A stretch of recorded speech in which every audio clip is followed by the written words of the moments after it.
Anh từng oán trách em rất nhiều, sao ngày hôm nay anh từng nói với em rất thẳng thơi, sao ngày mai anh chơi vơi. Trời lớn hơn anh mới nhiều, anh còn muốn cuộc sống không lo toan, vì lúc anh mơ em nào dám để anh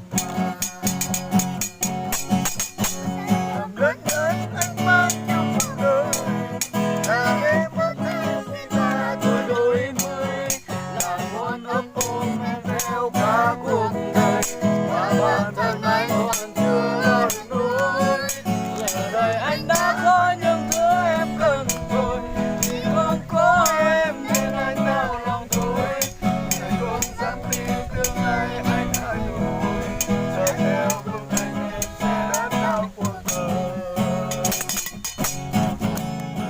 Em đến anh mang cho cuộc đời, là anh mất em khi ta đôi đôi mươi, là một ấp ôm em theo cả cuộc đời, mà bản thân anh còn chưa được nói.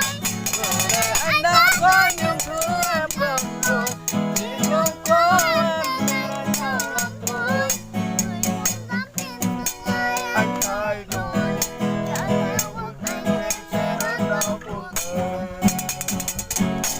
Người không dám tin tương lai Anh thay đổi, giờ theo bước anh em sẽ đớn đau